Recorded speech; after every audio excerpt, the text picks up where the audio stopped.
as I'm 30 years old, so the entire reality I've known is the Oslo era, the Oslo paradigm. You know, we're the generation that grew up thinking. Don't define yourself that way. No, no, you deserve better. Yeah.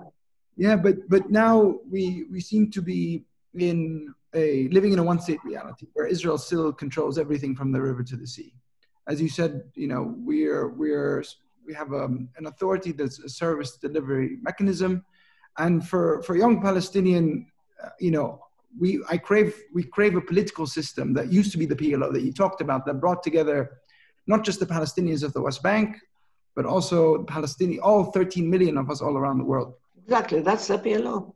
That's the PLO. So, but the PLO is no longer what it was. And so yes.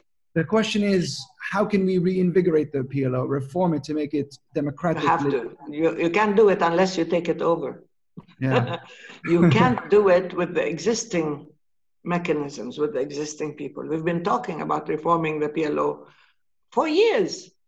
We know that the purpose of any agreement was really to eradicate the PLO as a political organization representative body.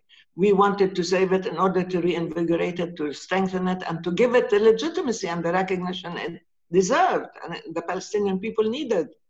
So we're not going to throw out the PLO, but what we're going to do is reinvent it. What we have to do is reform it. I think the young should join the PLO. That's why I keep encouraging young people. You should redefine it. You should institutionally change it. You should challenge it. You should demand of it and of yourselves. But the thing is, I know the PLO can be a closed system in many ways. People have vested interests in others. There is a polarization here where you have, you know, the PLO led by Fatah, and you have Hamas and others trying to establish another power system. And they all have vested interests and control and power and privilege and benefit and so on. So what you need to do is you need to intrude, you need to intervene, you need to be troublemakers, you need to challenge both. And you need to say no, that the future demands new mechanisms, new ways of thinking, new organizational principles.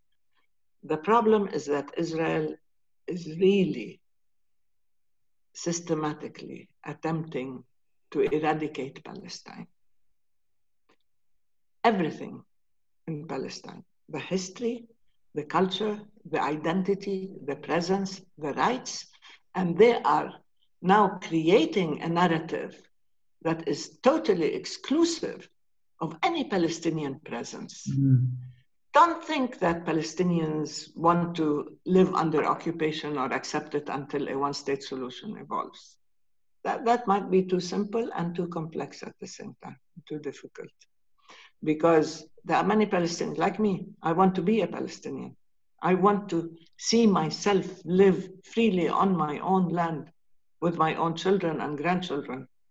I don't want Israel to continue to wield power. I want to see my land saved. I don't want to see them expanding constantly. I don't want to see that narrative that they have adopted. That this, and actually this has become part of the global narrative. Who are the Palestinians? We're back not just to square one, we're back to minus, where the Israelis have superimposed a very false narrative that they've always been here. This has always been their land.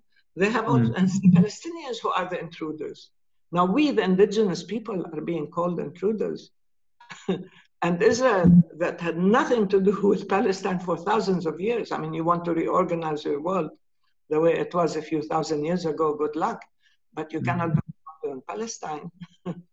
And we are the people of the land who have been living here continuously. I don't want to be an Israeli.